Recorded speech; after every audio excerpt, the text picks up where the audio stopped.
She sold my house for her Rolls-Royce while I was in the hospital to impress her boyfriend and pretend to be rich in college. I still remember the exact moment the reality hit me. My heart sank, not merely from shock, but from the gut-wrenching realization that the person I had trusted the most, my daughter, Emily, had crossed every line imaginable. The hospital room hummed with the steady beeping of monitors, the faint smell of antiseptic in the air. Yet my mind was alive with a storm of thoughts I could not silence. I had spent decades building a life for her, instilling values, working tirelessly to provide comfort, and always believing that the love I gave would be enough to guide her through the mistakes of youth.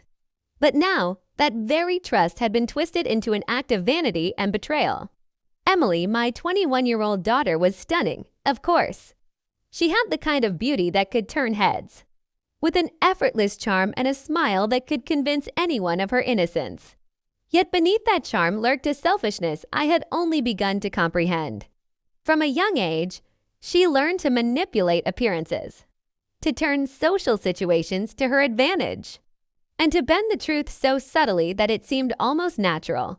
I thought I knew her, but I was wrong. My house, the home that had been a sanctuary and the vessel of my late husband's and my hard work, had been sold while I lay recovering from illness, entirely to fund a Rolls-Royce she believed would secure admiration, envy, and her fabricated image of wealth. All of it, just to impress a college boyfriend she barely knew. I tried to imagine her walking through the boutique aisles she loved, swiping credit cards she had no right to touch, picking expensive dresses and accessories, all under the illusion that she had earned them herself. I remembered the countless evenings she had spent studying with friends, while secretly attending parties, posting glamorous pictures online, showing off outfits and dinners she hadn't paid for, flaunting a life she had created in her imagination. She wanted to be envied, desired, and recognized as someone wealthy and important. And yet, she had no idea how fragile the foundation beneath her life really was, how easily it could crumble without my guidance. The initial surge of anger was immediate, almost paralyzing. I felt every emotion in its rawest form: disbelief, betrayal, sorrow, and a fiery determination that refused to be quenched. But I was conscious enough to understand that rash actions would solve nothing. I had to be smarter. I had to think, plan, and execute with precision. I would never abandon her, no matter how reckless or selfish she became. She was still my daughter, and as her mother, I would steer her back from destruction not with punishment, but with quiet, calculated influence. I began to map out how I could maintain control without suffocating her independence, her expenses, her credit cards, her social outings. I would monitor them subtly, ensuring that she could not squander beyond limits or venture into destructive behavior. I would allow her to learn from experience, but I would safeguard her from irreversible mistakes. My plan was simple. I would appear trusting, almost oblivious, while quietly guiding her decisions and managing her financial independence. In this way, she would remain free in appearance, yet every step would be within the perimeter I set. I could not let her ruin herself, nor could I let her dishonor the family I had worked so hard to preserve. Where are you watching from? Drop your city in the comments below. I want to know, where are you listening from? Tell me your city in the comments so I can see which areas my story is reaching. Even in that hospital bed, weak and exhausted, my mind was a flurry of possibilities. This betrayal would not break me. It would fuel a plan that was years in the making, a path that would restore my dignity, my control, and eventually, my revenge, not through confrontation or humiliation, but through my intelligence, strategic planning, and quiet but undeniable success. One day, Emily would realize that her mother's resilience and foresight were forces far stronger than any flashy purchase or superficial image she could create. She would understand, not by punishment, but by witnessing the consequences of her own choices and the unstoppable rise of a mother who refused to be defeated. After the initial shock of discovering what Emily had done, I spent the first few days in the hospital enveloped in a haze of disbelief. Each beep of the monitor reminded me that life moves relentlessly forward, regardless of betrayal or heartbreak. My body ached, my strength waned, but my mind refused to be still. I had to understand what drove her. What made her believe that a Rolls-Royce, a fabricated image of wealth, could substitute for values, for integrity, for the mother who had given everything to nurture her. Emily's behavior had always been a mixture of charm and recklessness. She would dress in the most expensive outfits, flaunt brands I could only have dreamed of when I was her age, and post endless pictures online, each more lavish than the last. Parties, club nights, expensive dinners. She craved attention, validation, the admiration of her peers, and, most importantly, her boyfriend. I knew that her spending habits were beyond her means, and she had learned early to dip into my resources without a second thought. The house sale was simply the apex of a pattern I had been blind to, or perhaps unwilling to confront fully, for the sake of peace. As I began to recover, I resolved that this would not continue. I could not simply punish her. Emily was too smart, too willful, and too independent in her own reckless ways. Instead, I would observe and guide, subtly influencing her choices while she remained unaware. Every purchase, every outing, every financial decision she made would be monitored. She would continue to enjoy the illusion of independence, but within the boundaries I set. I would let her learn from mistakes, but not enough to harm herself irreversibly. I started taking notes, small details, seemingly inconsequential at first, which shops she frequented, what brands she preferred, who she spent time with, what times she left the apartment. I even set up subtle tracking of her online shopping habits, not to spy maliciously, but to ensure she did not spiral completely into debt or worse, into people who would exploit her vanity and naivety.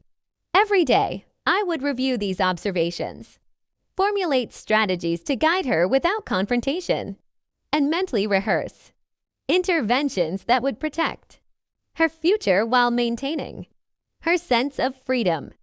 Her social life was a spectacle in itself. College friends, endless brunches, club outings, and the constant pressure to appear wealthy created a life of smoke and mirrors. I could almost visualize the narrative she was constructing for herself. The rich girl persona, admired and envied, untouchable because of her outward charm. Yet beneath it all, she was unsteady, immature, and utterly dependent on the safety net I had built, even unknowingly. I reminded myself constantly, this was not about punishment, nor about revenge in the traditional sense. It was about control, guidance, and empowerment for both of us. I would make her understand consequences through intelligence and strategic influence, not confrontation. Every decision she thought she made freely, I would have gently steered. Every expensive purchase, every social maneuver, every faux-rich image she flaunted would be subtly contained and redirected. My control would be invisible yet undeniable, a silent force shaping her growth while she remained blissfully unaware. Even as I regained my physical strength, my mind became sharper. I envisioned our future, the scenarios in which she might slip further into recklessness, and how I could preemptively intervene without diminishing her pride or independence. This subtle power, this quiet command over chaos, became a source of hope and determination. For every indulgent purchase she made, every time she flaunted her false wealth, I would be there watching, guiding, ensuring that my betrayal would not define our lives, but instead ignite a transformation. And all the while, I kept imagining that day when she would finally realize that the mother she had tried to take advantage of was not powerless. That day, she would understand that intelligence, subtlety, and perseverance can wield far greater power than charm, wealth, or social approval. That realization, when it came, would be her first lesson and mine, the beginning of my strategic, victorious path. After returning home from the hospital, a quiet unease settled over me. Emily's behavior, though familiar, now revealed patterns that could not be ignored. She claimed to attend study sessions, yet receipts for luxury coffee, designer boutiques, and late-night club entries told another story. Small inconsistencies in her stories, fleeting guilt in her eyes, it all added up. My daughter was weaving a web of deception, intricate enough that only careful observation could untangle it. She thrived on attention. Every post, every photograph in extravagant outfits, every brunch or night out was part of the persona she had created, the rich girl admired by peers, envied by friends, adored by her boyfriend. She did not just spend money. She performed it. Often, the money came from my wallet or resources I had entrusted her with. I realized she had learned to stretch my trust to fund her showy life. I knew I could not confront her directly. Emily was clever, willful, and defiant. Instead, I had to guide her quietly, influence her decisions subtly, and keep her unaware of the boundaries I set. Each purchase, outing, and social maneuver would remain under gentle control. She would feel free, yet invisible boundaries would prevent disaster. I also began mapping her social circles. Friends who encouraged extravagance, her boyfriend who admired every move. Acquaintances she flaunted to all were pieces of the puzzle. Understanding these relationships would allow me to steer her impulses without her realizing it. The goal was not to restrict freedom, but to guide her into decisions that would teach her responsibility while preserving her pride. One evening, she returned with a designer blouse and expensive shoes. Her nervous laugh revealed guilt, yet I smiled calmly. "Just curious," I said. "I like to know what you're up to. No confrontation, just observation." I noted every receipt, every store. Each detail would become part of my strategy. Subtle influence, quiet control, and careful guidance. The house sale still burned in my memory, but it had become a lens through which I could understand Emily better. I had been blindsided once, never again. Every step she took, I would watch, guide, and protect her from mistakes while teaching lessons she was too reckless to learn on her own. As she flaunted her purchases online, unaware of my careful planning, I smiled. One day, Emily would realize the woman she had tried to manipulate was far smarter, patient, and resilient than she could imagine. And when that day came, the lessons would be unforgettable. By the time I returned home from the hospital, my plan had become clear. Emily's reckless spending, her obsession with luxury, and her desire to impress friends and her boyfriend could no longer go unchecked. But confrontation would only backfire. She was clever, willful, and proud. I needed subtlety, invisible influence, and strategic guidance. I began monitoring her finances quietly. Every purchase, every online click, every expensive outing was observed. I suggested alternatives casually. "Why not try this boutique? It's unique and less expensive." She believed she was choosing freely, but I had already set limits. Alerts on her accounts ensured she could not overspend without my knowledge. Each swipe of her card became a lesson in subtle control. Her social life required careful attention. Friends who encouraged extravagance. The boyfriend who admired every display. Parties and brunches she attended all had to be subtly managed. I suggested gatherings I could control, hinted at consequences of reckless behavior, and quietly redirected her impulses. She thought she was free, but I had woven invisible boundaries around her. Emily's obsession with wealth was predictable. Every designer outfit, accessory, A night out was a performance to maintain her image. I allowed indulgence, but within limits. Each purchase and outing became an opportunity to teach restraint, exposing the hollowness behind her pretense. I also observed her emotions. Impulsive and occasionally insecure, every slip in her mask gave me insight. I documented these moments not to humiliate, but to guide her. My motherly instinct had evolved into strategic intelligence. Using her impulses to shape her behavior before mistakes became irreversible. One evening, she returned triumphant with a bag of expensive clothes. I asked casually, "Everything okay?" "Looks like a fun afternoon," she smiled. Unaware, I knew the total spent, the stores visited, and where the money came from. Instead of scolding, I subtly praised, "That's a lovely choice. Maybe next time. Pair it with this accessory it. Compliments your style," she thought I was. Admiring her taste. I was steering her, limiting excess, and establishing quiet control. Even her online persona became part of my observations. Every post, every story, every show of wealth offered insight into her priorities and insecurities. Mapping these patterns allowed me to anticipate her impulses and redirect them without confrontation. Each small intervention, subtle suggestion, and monitored decision was a step toward teaching her responsibility without breaking her pride. At night, I reflected on my strategy. Every move, every limitation, every lesson was designed to protect her from herself while asserting quiet authority.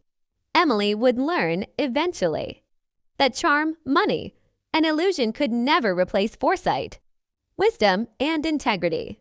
And when she realized the true intelligence of her mother, she would understand that the real power guiding her life had been invisible, patient, and unstoppable all along. Weeks passed, and I settled into a quiet rhythm of subtle control. Emily believed she had freedom, yet every decision she made shopping, social outings. Social media was gently guided by my influence. Each indulgence became a lesson in restraint. Her impulsive choices subtly shaped without confrontation. One afternoon, she returned from a shopping spree, clutching a designer handbag. "Mom, look. Isn't it amazing?" she exclaimed, eyes shining. I smiled calmly. "It's beautiful, Emily. I love how you chose it. Maybe next time, try pairing it with something from your closet. It would highlight your style even more," she beamed. Unaware, I had noted every receipt, every store, and how she had funded it. Her obsession with appearances was relentless. Every dress, every glamorous outing, every social media post was designed to impress her boyfriend and friends. Yet within this chaos, I planted seeds of guidance, small suggestions, alternative outings, and praise for thoughtful choices. Slowly, she began to show signs of learning, though she would never admit it. Even her boyfriend became part of the plan. By redirecting her focus to experiences and lessons rather than possessions, I ensured her pursuit of wealth would not dominate her judgment. Each interaction, every impulsive decision, became part of my strategy to teach self-discipline and foresight. I monitored her emotions closely. Intelligent and charming, yet impulsive and insecure. Emily's missteps became opportunities to intervene subtly. A casual conversation, a hint here or there, gradually shaped her decisions. She was learning without realizing it, guided by her mother's quiet intelligence. By now, a balance had been established. Emily felt free. Yet her indulgences and social life remained bounded. My invisible influence was a source of empowerment for both of us. Each small correction and limitation contributed to a larger plan, turning betrayal into triumph. As I watched her flaunting purchases online, I allowed myself a small smile. She had no idea that every step she celebrated was subtly guided. Slowly, she was learning what I had hoped she would: intelligence, patience, and foresight outweigh charm. money, or appearances. If you want to see how this story unfolds and how I turned betrayal into success, don't forget to subscribe to my channel. Every step of Emily's journey and my quiet strategy is part of a story that shows resilience and clever. Planning can transform even the deepest betrayal into triumph. It was late one evening when I noticed the first real cracks in Emily's carefully curated world. She had posted another extravagant outing online, this time a brunch that had cost far more than I would have allowed. Yet beneath the glossy photos, I saw the fatigue in her eyes, the pressure of maintaining an image she had built on borrowed wealth and deception. That was my opening. I began laying subtle traps, gentle nudges that would expose her recklessness without direct confrontation. I suggested she host a small gathering at home, a casual affair with friends she trusted. She agreed eagerly, imagining the chance to flaunt her style and impress her boyfriend. But I ensured the evening would reveal more than she anticipated. Small tasks I assigned: organizing the space, managing the budget, were lessons in responsibility disguised as favors. During that evening, I observed carefully. Emily tried to dominate the event with extravagance, but the limitations I had subtly enforced became evident. A friend commented casually on her over-the-top decorations. Another whispered about her spending habits. She felt a prick of embarrassment, fleeting but unmistakable. And I watched quietly, knowing the lesson was sinking in. My influence, invisible until now, had started shaping her behavior. Then came a revelation I hadn't anticipated. In her frantic attempt to maintain her image, Emily had confided in a friend about the House Ceylan event. I had thought she would keep secret indefinitely. The betrayal of selling my home was now not just a memory, but a lesson that others could witness. The realization hit her sharply. Her carefully crafted persona had cracks, and I had always known where they were. I allowed her to stew in this discomfort, saying nothing. My presence alone was enough: quiet, observant, and patient. Every misstep she made, every slip in judgment, became part of my long-term strategy. I had not only regained control over her impulsive spending, but had created situations where she could learn consequences without my direct interference. Each subtle intervention, each guided choice, was now paying off. Emily's boyfriend, once an enabler of her extravagance, began noticing her hesitation. The confidence she flaunted online started showing cracks in real life. She questioned her choices, reflected quietly, and slowly. The lessons I had planted were taking root. Each failure disguised as freedom reinforced my silent control. I realized that revenge was not about punishment. It was about empowerment. The betrayal had been painful, but it had forced me to act with clarity, intelligence, and patience. Each small victory, Emily's subtle realizations, her growing caution, her first conscious reflections on responsibility, was part of a larger plan, turning betrayal into triumph. Late at night, I reviewed the week's events. My strategies had worked. She was beginning to internalize lessons without feeling constrained, without knowing that her mistakes were being guided toward growth. I felt a surge of satisfaction. The path ahead was clear. Emily would learn, slowly but surely, that intelligence, patience, and foresight could achieve what charm and superficial wealth never could. And in that quiet, powerful moment, I understood the depth of my own strength. Betrayal had ignited a cleverness I didn't know I possessed. Every observation, every subtle intervention, every calculated risk had led me here.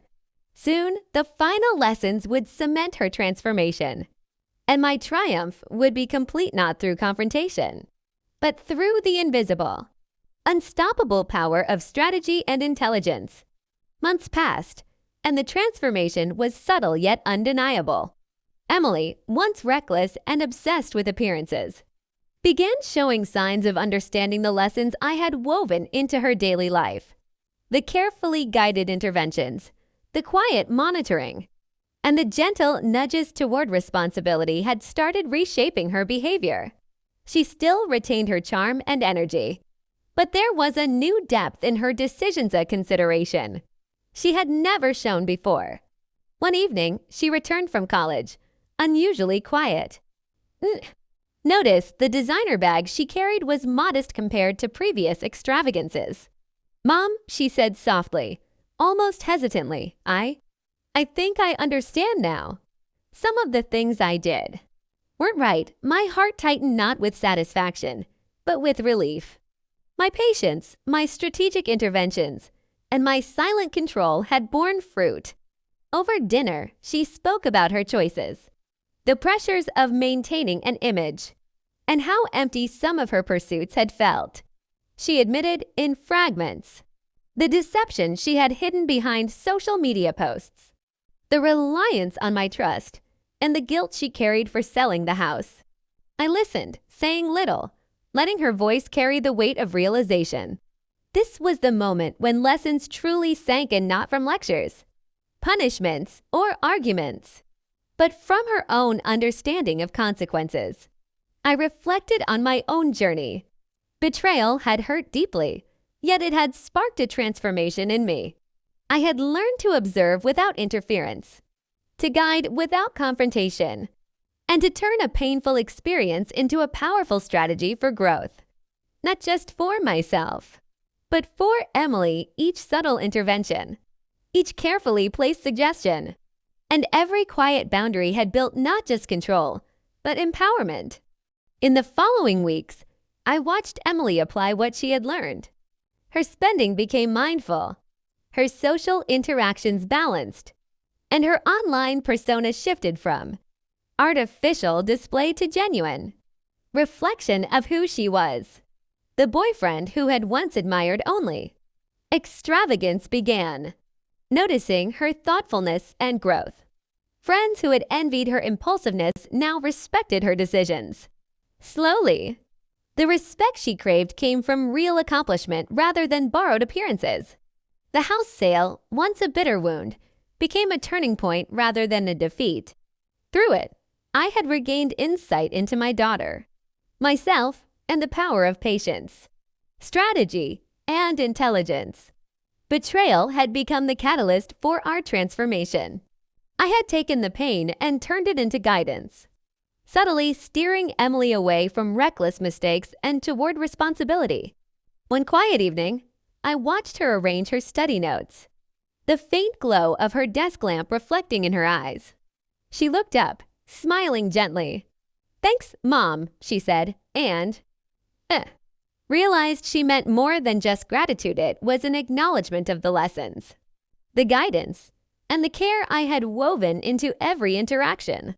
She was growing, learning, and maturing, and I had led her there without diminishing her independence. In that moment, I felt a deep sense of triumph, not in punishment, revenge, or humiliation, but in transformation. The story that began with betrayal had ended with empowerment, understanding, and subtle mastery. My revenge had not been dramatic or confrontational. It had been quiet, intelligent, and unstoppable. And as I closed my journal for the night, I whispered to myself, a gentle smile crossing my face, until next time. See you in the next video.